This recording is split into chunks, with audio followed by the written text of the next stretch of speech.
에스겔 42장. 그 사람이 나를 데리고 북쪽으로 길이 난 바깥들로 나가서 두 방으로 나를 데리고 들어갔는데, 방 하나는 성전 뜰을 마주하고 있고 또 하나는 북쪽 건물을 마주하고 있었다. 북쪽을 마주한 그 방을 재니 길이가 100자이고 너비가 50자였다. 20자 되는 안뜰의 맞은쪽과 돌을 깔아놓은 바깥뜰의 맞은쪽에는 3층으로 된 다락이 있었다. 또 그 방들 앞에는 내부와 연결된 통로가 있었는데, 그 너비가 10자요 그 길이가 100자였다. 그 문들은 북쪽으로 나 있었다. 3층의 방들은 가장 좁았는데 1층과 2층에 비하여 3층에는 다락들이 자리를 더 차지하였기 때문이다.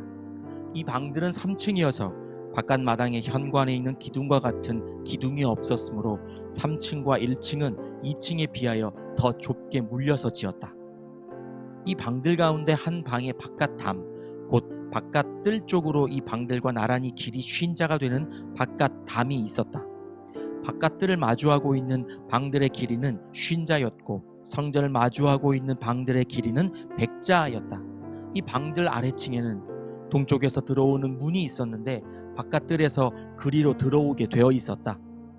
뜰을 둘러싼 벽이 바깥 뜰에서 시작되었다. 건물 앞 빈 터 남쪽으로도 방들이 있었다. 이 방들 앞에도 통로가 있는데, 그 모양이 북쪽에 있는 방들과 같은 식으로 되어 있고 길이와 너비도 같고 출입구 모양과 구조도 같고 문들도 모두 마찬가지였다. 이 남쪽에 있는 방들 아래 안뜰 담이 시작하는 곳에 출입구가 있었다. 동쪽에서 들어오면 빈 터와 건물 앞에 이 출입구가 있었다. 그 사람이 나에게 일러주었다. 빈 터 맞은쪽에 있는 북쪽 방들과 남쪽 방들은 거룩한 방들로서 주께 가까이 나아가는 제사장이 가장 거룩한 제물을 먹는 방이다. 그 방들은 거룩하기 때문에 제사장은 가장 거룩한 제물과 제물로 바친 모든 음식과 속죄 제물과 속건제의 제물을 모두 그 방에 두어야 한다. 제사장이 그 거룩한 곳으로 들어가면 그 거룩한 곳에서 직접 바깥 뜰로 나가서는 안 된다.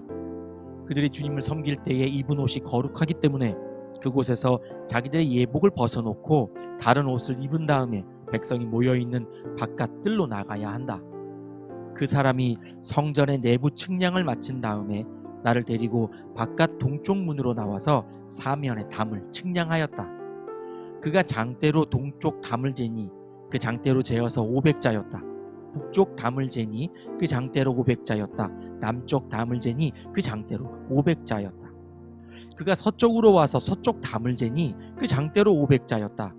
그가 이렇게 성전의 사방을 재니 사방으로 담이 있어서 길이가 각각 500자였다. 그 담은 거룩한 곳과 속된 곳을 갈라놓았다. 에스겔 43장. 그 뒤에 그가 나를 데리고 동쪽으로 난 문으로 갔다. 그런데 놀랍게도 이스라엘 하나님의 영광이 동쪽에서부터 오는데, 그의 음성은 많은 물이 흐르는 소리와도 같고 땅은 그의 영광의 광채로 환해졌다. 그 모습이 내가 본 환상 곧 주님께서 예루살렘 보성을 멸하러 오셨을 때에 본 모습과 같았으며, 또 내가 그발 강가에서 본 모습과도 같았다. 그래서 내가 얼굴을 땅에 대고 엎드렸다. 그러자 주님께서 영광에 쌓여서 동쪽으로 난 문을 지나 성전 안으로 들어가셨다. 그때에 주님의 영이 나를 들어올려 안뜰로 데리고 갔는데, 주님의 영광이 성전을 가득 채웠다. 그 사람이 내 곁에 서 있는데 나는 성전에서 들려오는 소리를 들었다. 나는 말하는 소리를 들었다. 사람아, 이곳은 내 보좌가 있는 곳, 내가 발을 딛는 곳, 내가 여기 이스라엘 자손과 더불어 영원히 살 곳이다. 그래서 이스라엘 자손이 내 거룩한 이름을 다시는 더럽히지 못할 것이다.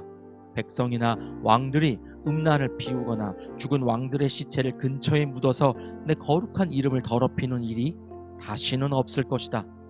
그들이 왕궁의 문지방을 내 성전의 문지방과 나란히 만들고 그들의 문설주를 내 성전의 문설주와 나란히 세워놓아 나와 왕들 사이에는 벽 하나밖에 없도록 만들었다. 그들이 저지른 역겨운 일들로 내 거룩한 이름을 더럽혀 놓았기 때문에 내가 내 분노로 그들을 멸망시켰다. 그러나 이제 그들은 음란한 행실을 멀리하고 시체들을 내 앞에서 치워버려야 할 것이다. 그러면 내가 그들과 더불어 영원히 살겠다. 너 사람아, 너는 이스라엘 족속에게 이 성전을 설명해 주어서 그들이 자기들의 온갖 죄악을 부끄럽게 여기게 하고 성전 모양을 측량해 보게 하여라.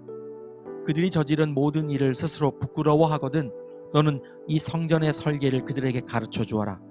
성전의 배치도, 성전의 출입구, 이 성전의 건축 양식 등 모든 규례와 법도와 모든 율례를 그들에게 알려주고 그들이 보는 앞에서 글로 써주어서 그들이 이 성전의 건축 설계의 법도와 규례를 지키고 행하게 하여라. 성전의 법은 이러하다. 성전이 자리 잡고 있는 산 꼭대기 성전터 주변은 가장 거룩한 곳이어야 한다. 이것이 성전의 법이다.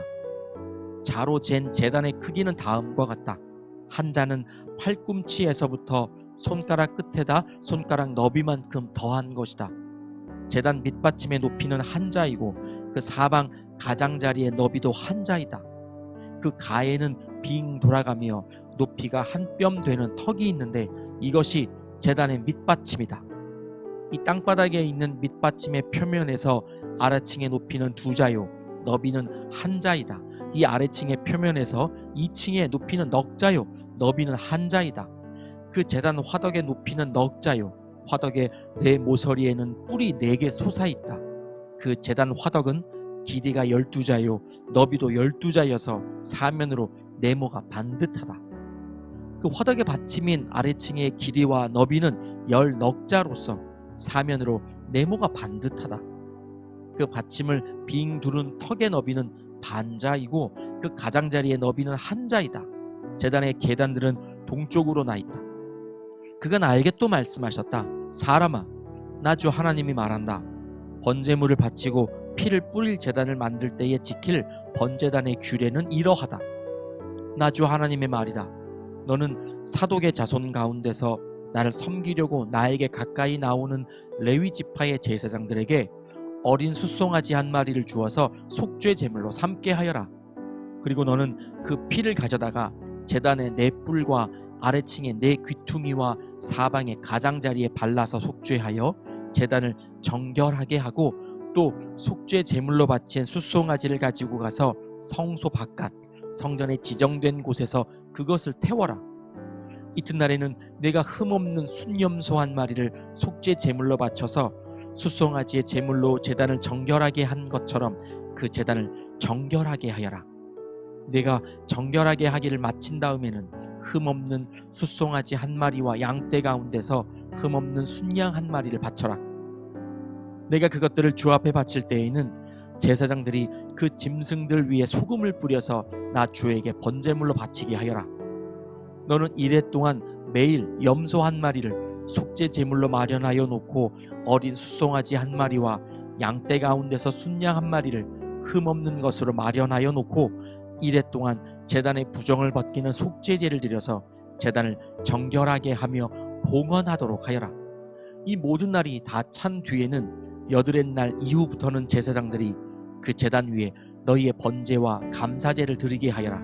그러면 내가 너희를 기쁘게 받아들이겠다. 나 주 하나님의 말이다. 아멘.